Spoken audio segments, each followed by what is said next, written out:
Welcome back, everybody. Today's deep dive is going to be super important for all you machine learning folks out there. We are talking about data distribution shifts, and well, they can really mess things up if you're not careful.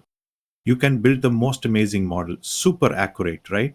But then, bam, the data changes in the real world, and suddenly your model is, well, basically useless. It's like you trained your model on one set of data, but then the data you get in production is completely different. And that's when the problems start. So, what exactly happens here? What do we mean when we say data distribution shift?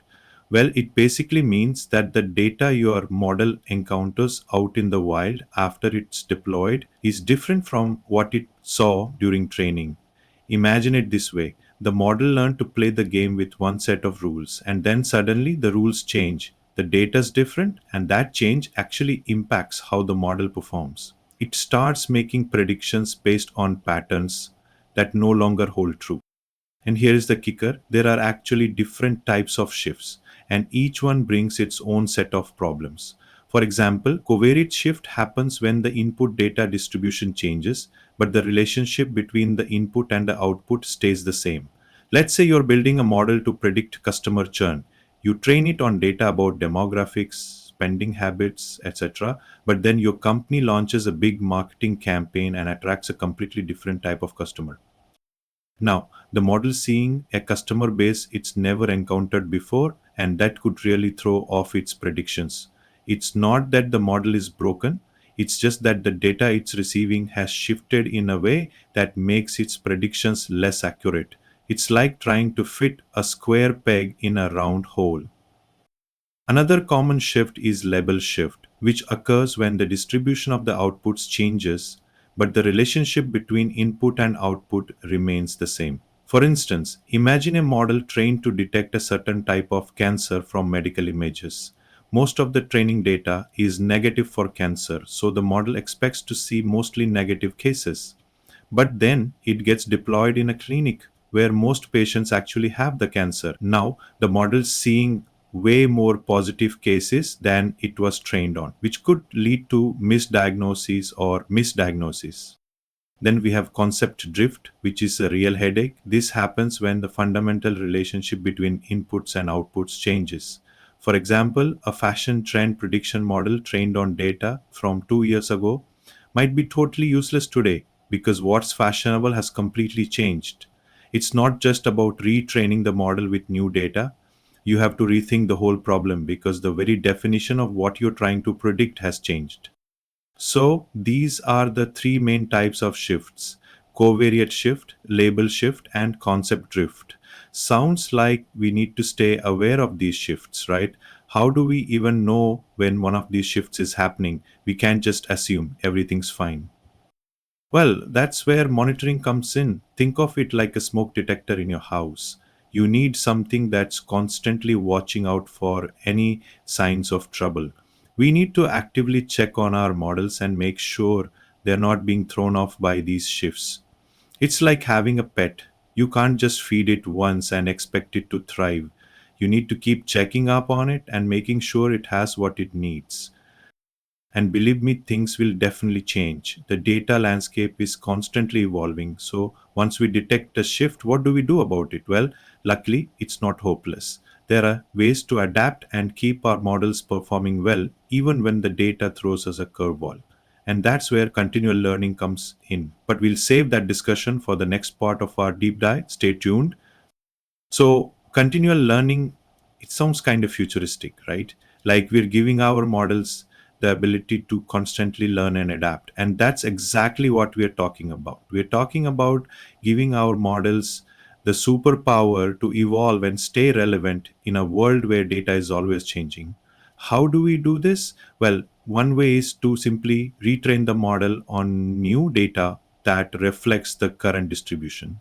It's like giving your model a refresher course, exposing it to the latest trends and patterns so it can adjust its internal settings and keep its predictions accurate. But wouldn't retraining the model all the time require tons of data and be super expensive? Yeah, those are definitely valid concerns. Continual learning does come with challenges like the sheer volume of data.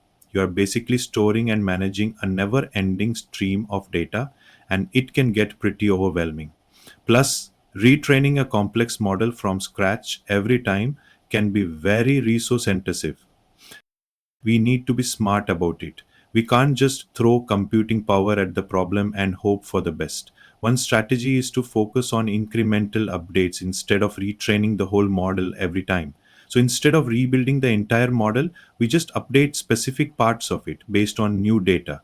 It's like instead of renaming your whole house every time you just repaint a room. Much less disruptive, right? Another technique is to use methods that help the model avoid catastrophic forgetting, which happens when a model forgets everything it's learned when exposed to new data.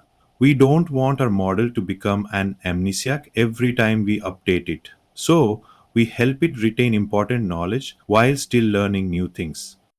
There are different ways to do this, like replaying old data during training or using regularization techniques to prevent drastic changes in the model's parameters. It's like learning a new language, but not forgetting how to speak your native tongue in the process. But of course, with all this updating and retraining, there's a risk of introducing new issues like new biases or errors. So, continual learning isn't a magic bullet. We need to be careful about the data we use for updates and how we evaluate the model's performance after each update. We need to make sure we are improving the model and not making things worse.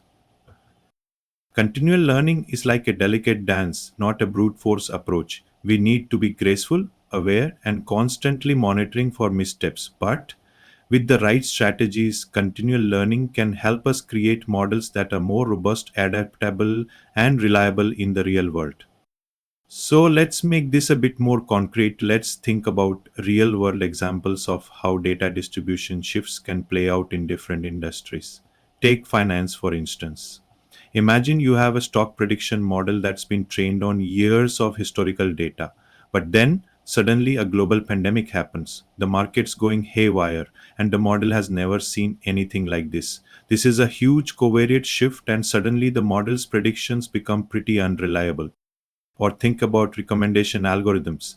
If a new genre of music explodes in popularity, like everyone suddenly listening to sea shanties, for example, the model is going to struggle because it's been trained on a different distribution of musical tastes.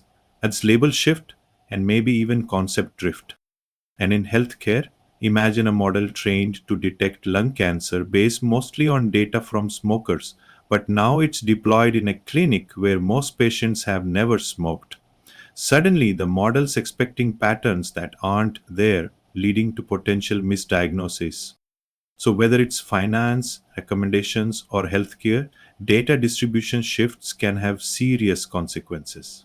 But with the right monitoring and continual learning, we can create models that adapt and stay reliable in a constantly changing world. This has been a fascinating conversation. Data distribution shifts are out there, but with the right knowledge and proactive approach, you can outsmart them and keep your models performing at their best. Thank you for watching. If you found this video useful, don't forget to like, subscribe, and share.